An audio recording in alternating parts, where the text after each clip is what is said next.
follow critical investment in critical areas of development. First, invest in education. Invest in health and productivity. If you do that, Africa today, in terms of land area, is the second biggest continent. Has the biggest youthful population of only out of 1.5 billion African population. As you know, about 1 billion old are youthful population in their productive age. Africa remains the only continent with over 60% of its arable land uncultivated. So how can you talk about hunger? You can't talk about hunger. And I've used certain examples. India. Africa is about 30.5 million square kilometers. India is about 3,000 plus, which means Africa is 10 times India's size. India produces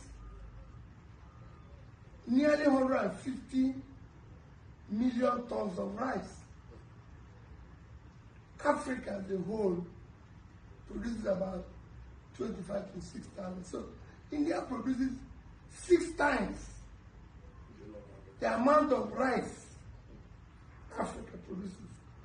What if we even one that will show clearly that Africa is unproductive is that Bangladesh is around 48,000 square kilometers plus, which is less than 1%.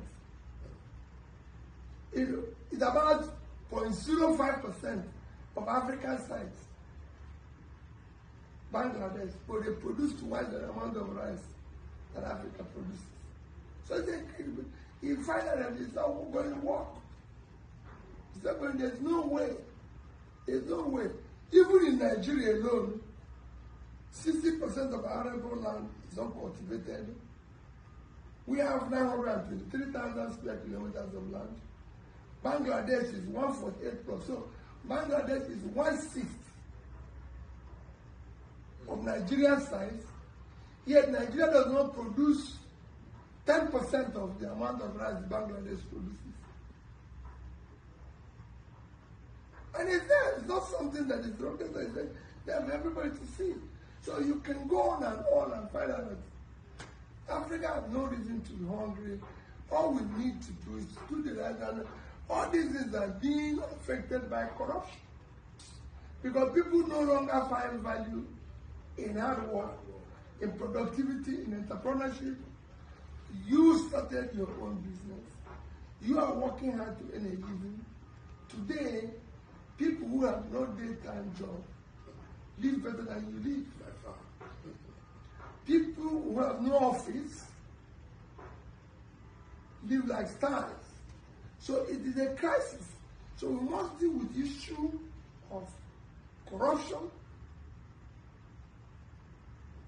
aggressively. Maybe what the Chinese people are doing. Make sure that the amount you steal is death sentence. The amount you steal is life imprisonment. The amount you steal is not less than 10 years imprisonment. So when you deal with it strictly, then you start investing in critical area of development, which you can achieve organically by ensuring that those who will elect, one, are competent, two, have the capacity.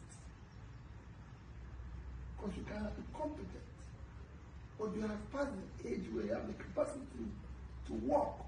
You must have the capacity to be able to move around and do the right thing. Three, have a compassion. And leadership without compassion is not a leadership. A leader must with somebody who feels that, listen, we have to do things for people. Citizens-led leadership. You must go 24 hours thinking about the people. Anything short of that, you're wasting your time.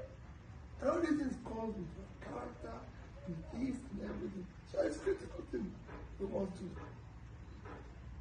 But thank you for initiating the lecture. No. I mean, we all still powerless, but we're not too powerless. So we can make our own individual contributions. At least in the future, our children will not ask us, what did you do? You keep complaining, but you did nothing about it. So, but it seems that they are trying to encourage all of us not to bother. It's just to say, no, don't even talk. You don't even say anything. And because your friend is in power, then you should stop talking. So the only people you can criticize are your enemies. And for me, criticism is an advice. I don't see criticism as an attack. No. It's an advice. If Tinubu is my friend, then why can't I advise him? Even Buhari that we said he was a soldier, when I wrote the memos against him, he invited me to a meeting. So, and I went there, I didn't go there with a CV. I didn't say I needed a job. I told him, I said, all presidents before you, I advised them. I appointed myself special advisor with that portfolio free of charge.